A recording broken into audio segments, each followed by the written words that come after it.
The before and after pseudo elements allow you to add content to a page by using CSS, and there's a variety of use cases for these.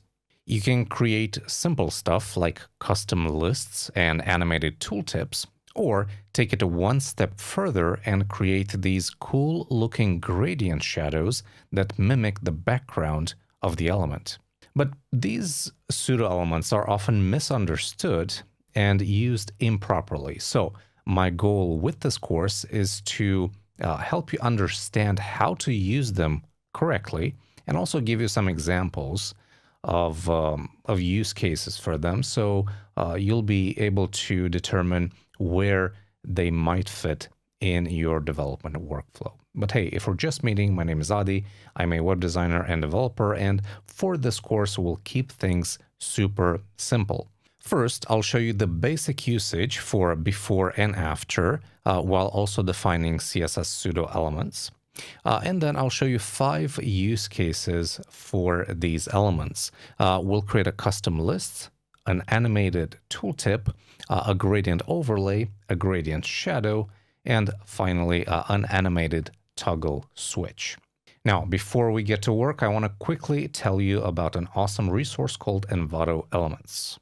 Here you can find tons of useful resources like fonts, icons, UI kits, WordPress themes, music, stock photos, and much more. For creatives like me, this is an amazing resource because all the assets have simple commercial licensing and you're not bound to any contract. Therefore, you can cancel whenever you want. So if you're interested, check out the link in the video description. All right, now let's start by learning the basic usage of the before and after pseudo elements. Before we get started, you should know that this is a pretty hands-on type of course because we'll be working with a lot of demos. So if you want to follow along, I prepared a starter kit, which you can download by using the links in the video description. And while you're there, you can also hit the subscribe button for more free courses and tutorials just like this one. All right, let's start with this. What is a pseudo element in CSS? And the definition goes something like this. A CSS pseudo element is a keyword added to a selector that lets you style a specific part of the selected element or elements. For example, by using the first letter pseudo element on a paragraph, we can create a drop cap because this element selects the first letter of the paragraph, and with a little bit of styling, we can achieve a totally custom look. Now, CSS has a couple of pseudo elements, and each one has a unique purpose. Here is the full list, and among these, you will see elements like placeholder or a marker, which might be familiar to you. Also notice the syntax. A pseudo element uses a double colon notation. So we have the selector and then double colon and then the name of the pseudo element. But the single colon syntax is also valid. The reason we have 2 distinct notations is for separating pseudo classes from pseudo elements. As we know, pseudo classes like hover, focus, active, visited, and so on use a single colon syntax. However, in production nowadays, we can use both notations, single colon and double colon. They're both valid. In the past, older browsers like IE8 didn't support the double colon notation, so it was using the single colon. But nowadays, to more clearly distinguish between pseudo elements and pseudo classes, we can use double colon for pseudo elements, single colon for pseudo classes. Now let's turn our attention to the before and after pseudo elements. Essentially what these do is they create elements that are the first and the last child of the selected element. So if that sounds a bit confusing, let me show you exactly what I mean by that. So I'm going to open up the starter kit, and go to the basic usage. As you can see, you have a navigation here, and you can quickly go to either of the demos that we're going to build in this lesson or in this course. But for this lesson, we're looking at basic usage. And in the practice area, we have 2 paragraphs, basically. And I've opened these in the code editor. And as you can see, in my practice section here, I have 2 paragraphs with an ID of first and second. So I'm going to be writing my custom CSS right here in the same page. And let's target the first paragraph and use the after pseudo element. Now, what's important is the content property. Without the content property being specified, before and after will not work properly. So inside the content, let's say this is the after pseudo element. So I'm going to save, and I'm going to go back to my browser. And as you can see, what I just wrote, that content is now placed after my normal content. If I'm going to target before, and I'm going to say content before pseudo element, yeah, this is going to be placed before the actual content. 2 things you can notice right away. The content in a pseudo element is not selectable, and it is inline by default. We can change this, of course, but it is inline. And if we open up the inspector here, you'll notice that if I'm going to select this element in the inspector, we have a before and an after. So I can select these elements and see their properties in the developer tools, but I cannot do that in the page itself. So by using before and after, you can see that I've actually created 2 additional children in this paragraph. So I have this, which is the main content, but I also have the before and after. And this is the first child, this is the last child.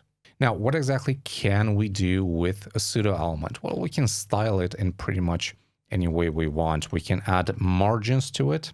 So for example, I can say margin left 1 rem on this after pseudo element, and it's going to add a margin to the left right here. I can change its color. I can say, okay, make this brown, and that's going to change its color. But you can change its position. You can use transforms. You can use transitions. You can do pretty much whatever you want to the before and after pseudo element. You can even change its display property. So maybe you want it to be displayed block, and that's going to be placed below the content, right? Because it's now block, it's going to take up all the available width, and it's going to be placed on a new line. You can do the same here. You can say display block. You can change the color to light sea green, for example. You can add a margin right of 1 rem or a margin bottom. And that's just going to push it up a little bit. All right, so that's like a basic usage. Now, what else can you do with this? Well, it all depends on what you put in the content property. So let's target that second paragraph. And let's do a before element, right? So you can put images, right? So content, you can say URL, and you can put an image like this search, right? Now I have a before pseudo element that has an image inside it. And I can change its width, I can change its height. And of course, this being an inline element by default, it doesn't support these properties. But if I change the display, for example, to inline block, that's going to allow me to resize that element. You can also use images as backgrounds, right? So let's actually comment these. And to use them as backgrounds, you need to set the content property to nothing, to a blank value. And you would set background image and then URL, img, search SVG. And here you can again change the width and height. Now this image will now be displayed as a background. And you can put a lot of stuff in the content property. You can put a string, you can put an image, just like I showed you. You can even put a counter, which is really useful for styling lists. Or you can put nothing, which is, what I've done here. And this works great for inserting images as backgrounds, or when you're trying to do clear fixes. That's also a pretty cool use case. But just make sure that you do use the content property. Otherwise, like for example, if I were to comment this, that pseudo element will not be displayed on your page. Also, pseudo elements before and after work very well with grid and flexbox. So I can target, for example, this second paragraph, and I can set, okay, I want the display set to flex. I can set a gap of like 0.5 rems, and I can align the items to the center. So now this icon is perfectly aligned with this text, which you'll be able to see better if I make the icon bigger. And I can even increase the gap if I wanted to. So pseudo elements work great. Or actually, I should say the before and after pseudo elements work great with grid and flexbox. Now, let's take a look at a few key takeaways. A CSS pseudo element is a keyword added to a selector that lets you style a specific part of the selected element or elements. A pseudo element can use a single and a double colon notation. They are both valid, but the double colon is not supported by IE8. Modern browsers support both notations. You should use the double colon notation to easily distinguish a pseudo element from a pseudo class. In terms of accessibility, using an after or before pseudo element for the sole purpose of adding content is not recommended, because that content will not be easily accessible to screen readers. For the before and after pseudo elements to work, you need to specify the content property. All right, so now that we know the basics of before and after, let's have a look at a few demos so you can better understand where you can use them properly.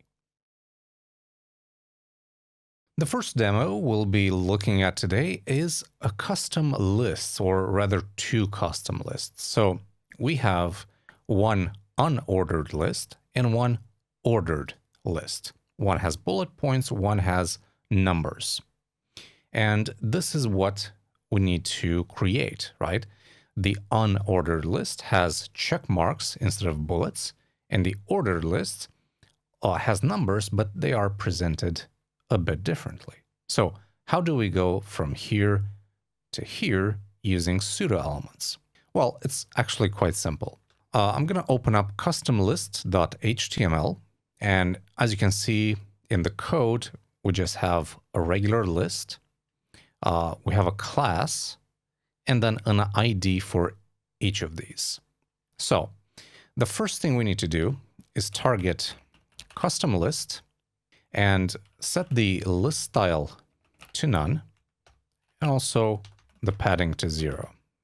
All right, and that's just going to remove the bullet points and the numbers and reset the padding.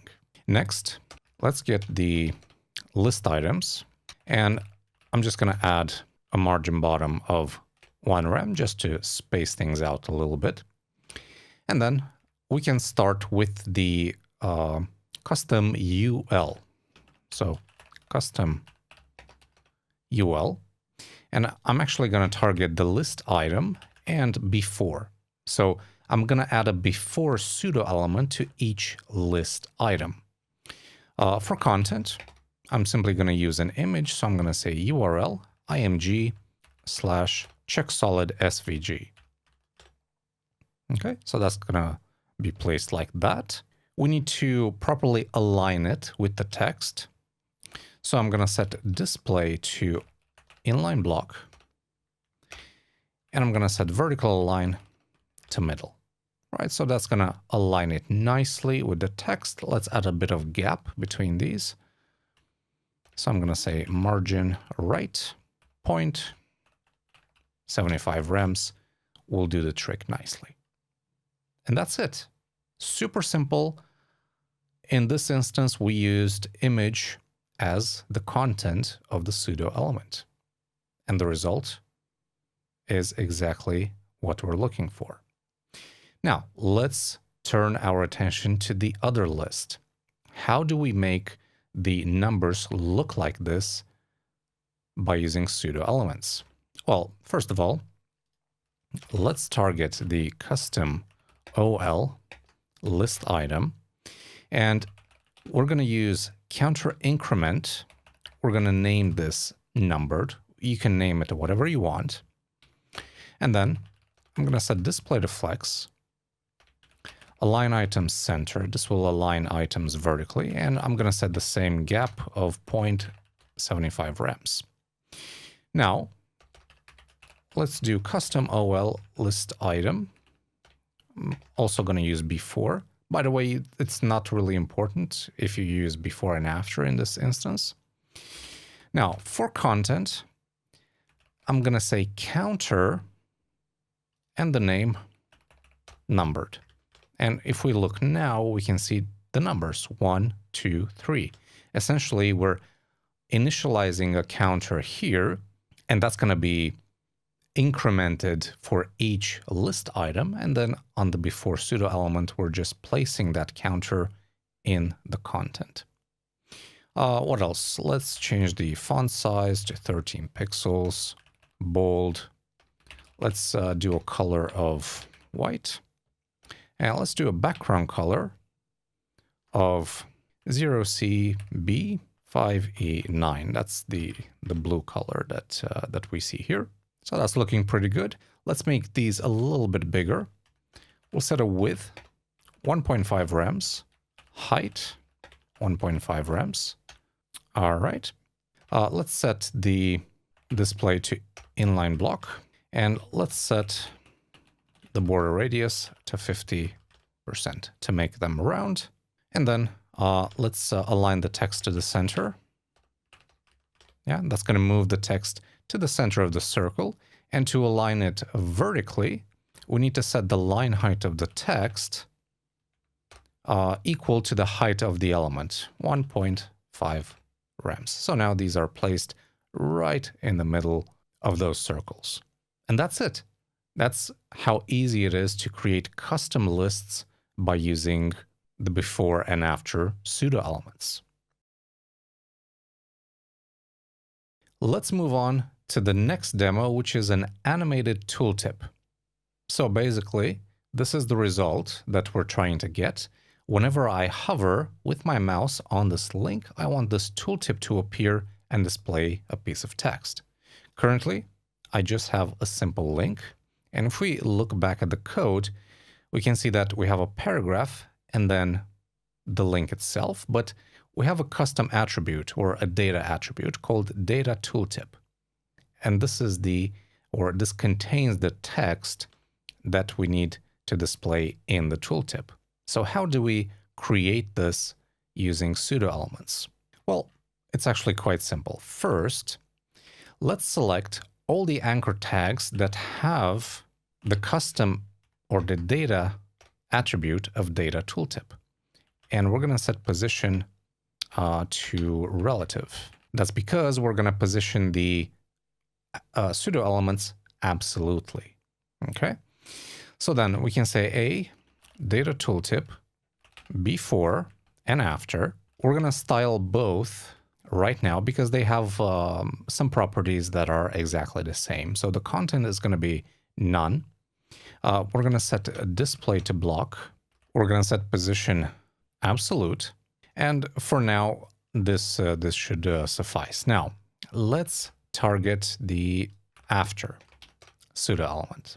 So if we look at the structure of this tooltip, we have two parts. We have this rounded box with the content inside, and we also have this tiny arrow. And I don't want to use an image or an SVG or something like that for this arrow. Instead, we can create it using CSS. It's really easy to create a triangle in CSS. And the way to do that is by using different borders. So we'll say border right, we'll say 6 pixels, solid, transparent. We'll say border top, same 6 pixels, solid, but this time we're going to use the exact color of our arrow. In my case, it's 1E2126. And then border left, again, 6 pixels, solid, transparent. Notice that I'm not using border bottom.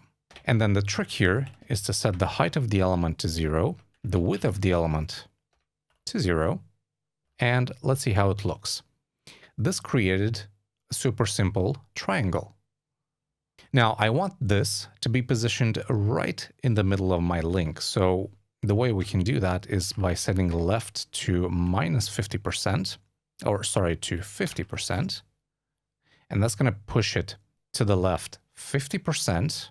However, only its left side is exactly at 50%. I need to nudge it back into place by exactly half of its width. And we can easily do that with a transform. I can say translate x -50%. So now this sits right in the middle of my link. I also want to move it up a little bit. So I'm going to say top -8 pixels. Like so. So this is the after pseudo element. Now let's go and style the before pseudo element. And the before, we're going to do the following. Content, we're going to say attr data tooltip. Okay? And this basically takes the content from my data attribute and puts it or sets it as the content of the pseudo element, which is pretty cool. Just a couple of finishing touches here. Background color, I'm going to be using the same one that I used here for the arrow. Let's give it a border radius, 6 pixels. Should do the trick. Let's change the color inside to white. Font size, 13 pixels, should do the trick. Let's give this a bit of padding. 0.5 rems, 1 rem. Let's see how it looks like. Cool. Now we got to push it up so it's above the arrow. And for that, we're going to say top -100%.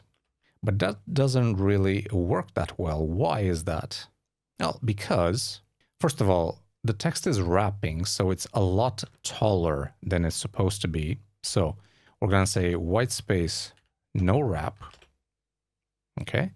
And second of all, we need to push it a bit up because we need to also consider the position of the arrow. So instead of saying top -100%, I'm going to say top calc -100% and an additional, let's say 18 pixels.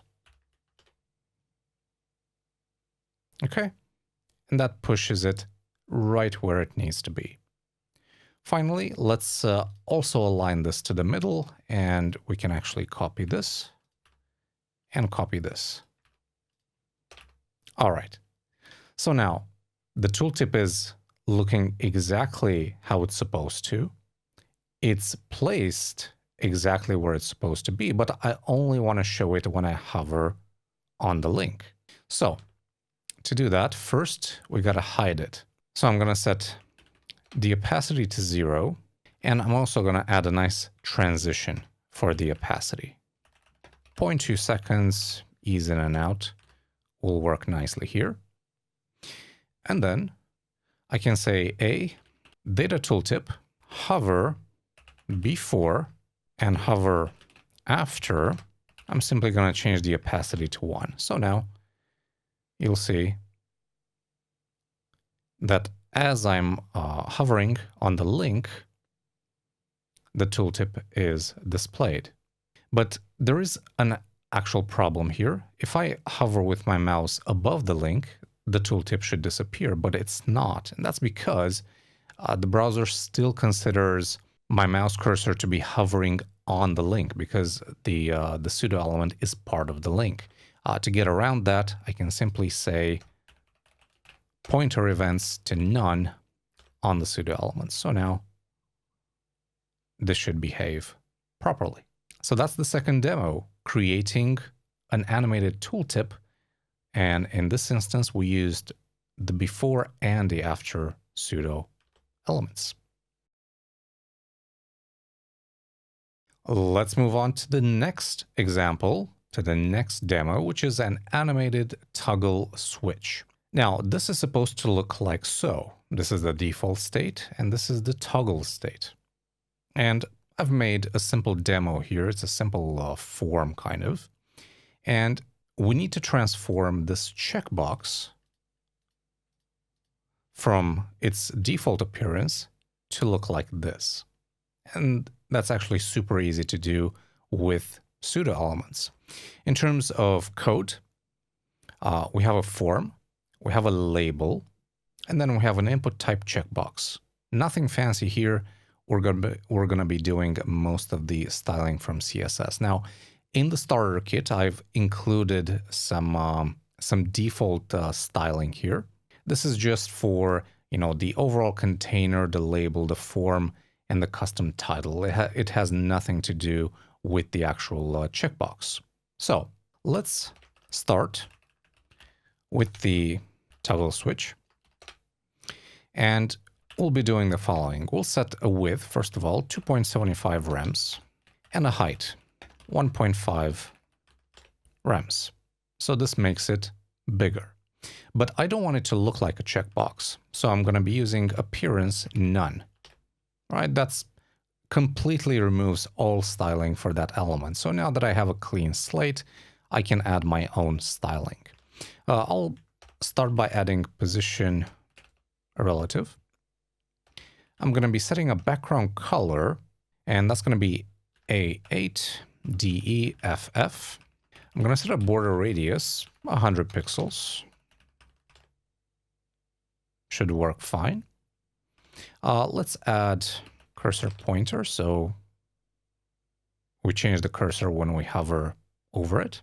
And then let's do toggle switch. I'm going to be using a before pseudo element. I'm going to set the content to nothing. I'm going to set the width to 1.25 rems, height 1.25 rems. Okay. So essentially, we've styled the checkbox to look like the base of the switch, and we're using a pseudo element to create the white circle. Let's change the border radius to 50%, and let's change the background color to white.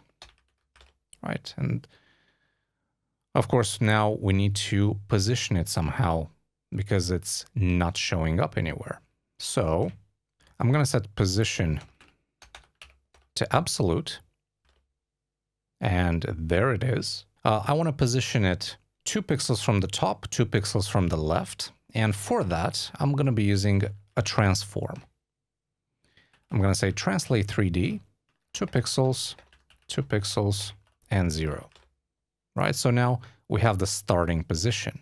I can also add a box shadow to it. 1 pixel, maybe 4 pixels for the blur. And then let's do an RGB of black. So let's actually use the new 0.12, the new format for the RGBA color. Right. So now this has a nice shadow, very subtle shadow. Let me actually make this a little bit bigger so you can see what we're doing. Right. So that's the default state, but when it's checked, we need to move this to the right and we need to change the color of the background. So we can say toggle switch.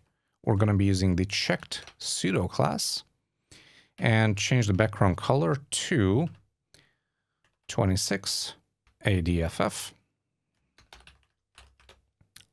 like this. And you can see this is still a checkbox, but we've removed the default appearance but it still has the checked and unchecked state. And then let's actually go ahead and copy this and target the before pseudo element. And here we simply have to do a different transform. And we're going to say translate 3D.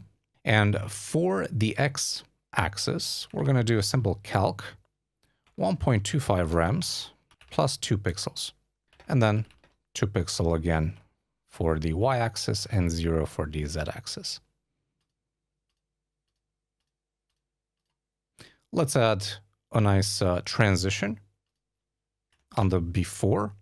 So transition, transform, 0.2 seconds, ease in and out. So now we get a nice animation. And I guess we can add a transition for the background color on the actual toggle switch. So it's nice and smooth. And that's it. That's how you create a custom toggle switch by using a regular checkbox and pseudo elements.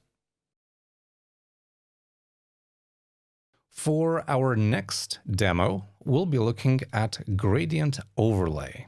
Okay, so this is what we need to get. We have two images with text layered on top of them, and we also have this nice gradient that's kind of blending with the image, right? We have one here and we have one here. So how exactly do we get this result using pseudo elements? Now let's take a look at the code here, right? We have two figures with the class of overlay. Each has a unique ID, and inside we have an image and the fig caption. And by using some CSS, I'm setting a fixed width and height for the figure elements. The image itself, I'm setting width height 100% and object fit cover, which means it's going to fill up the entire figure element.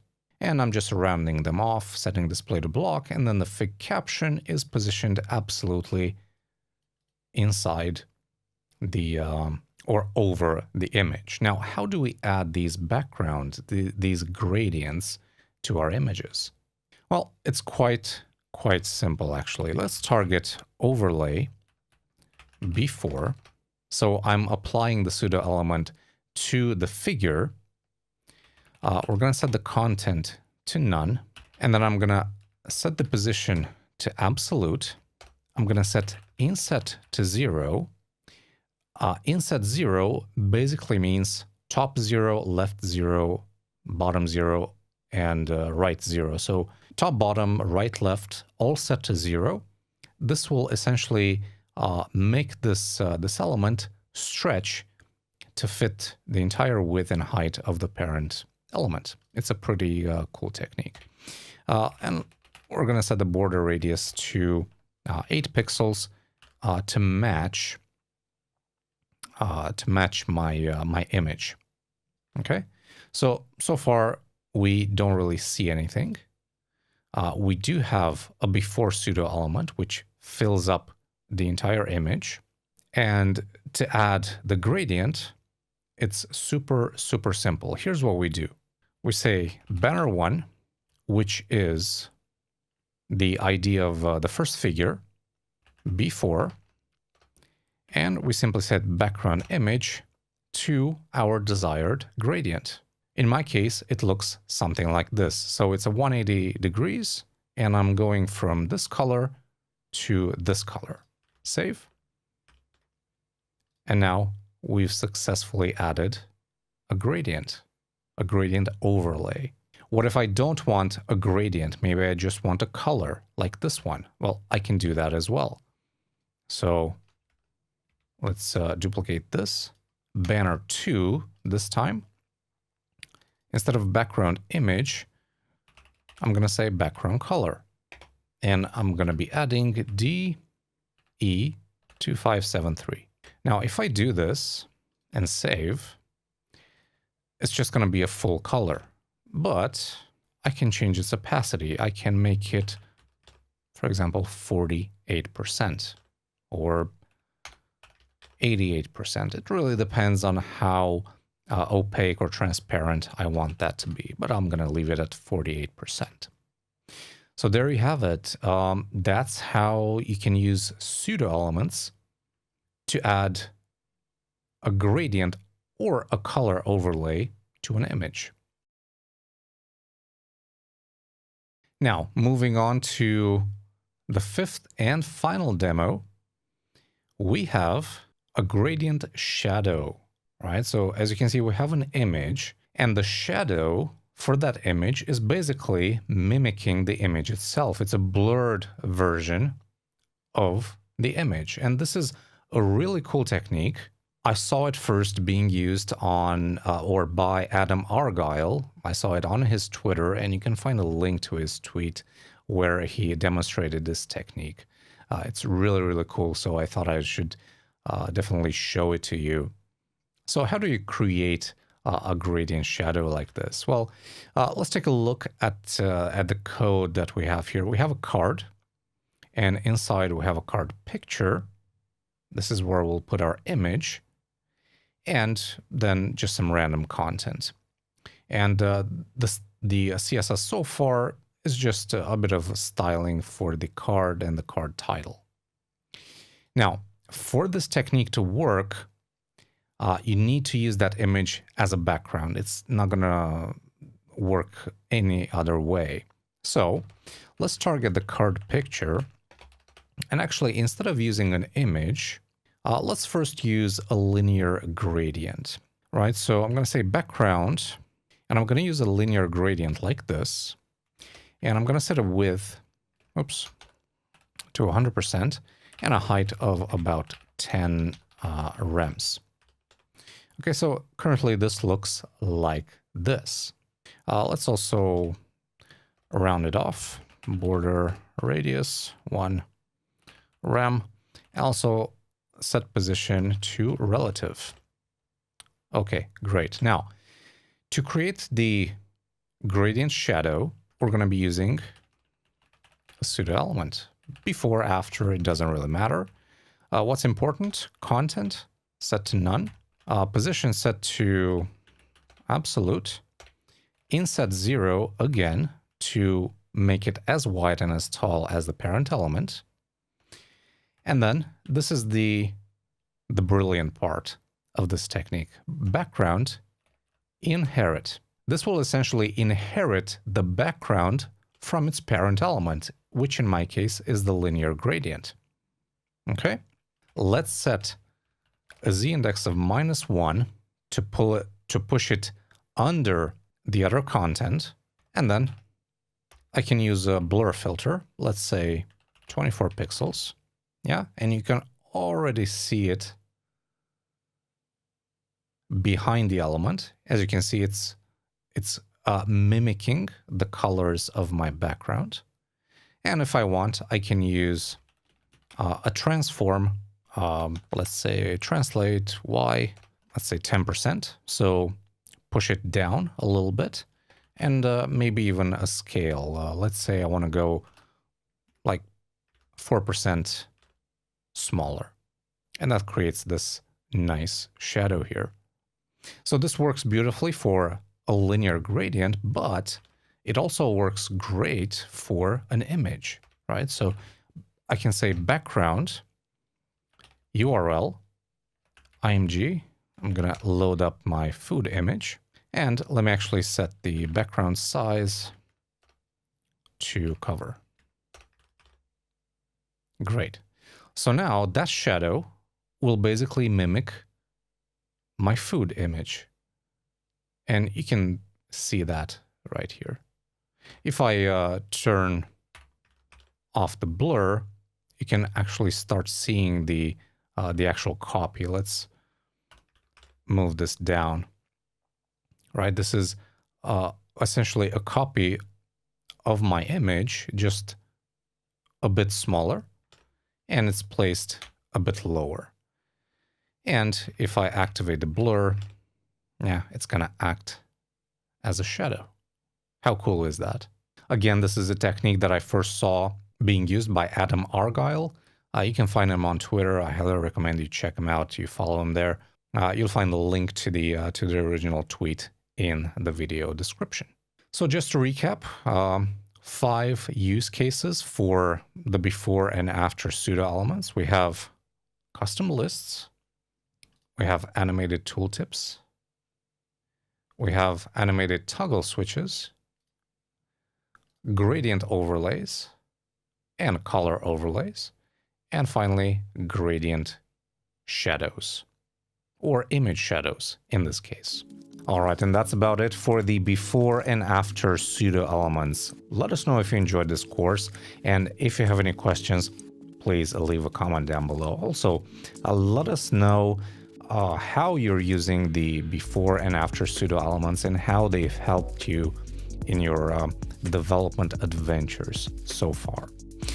With that said, don't forget to also check out the Envato Tuts Plus YouTube channel for more content like this, but also to learn about web development, web design, and a whole lot more.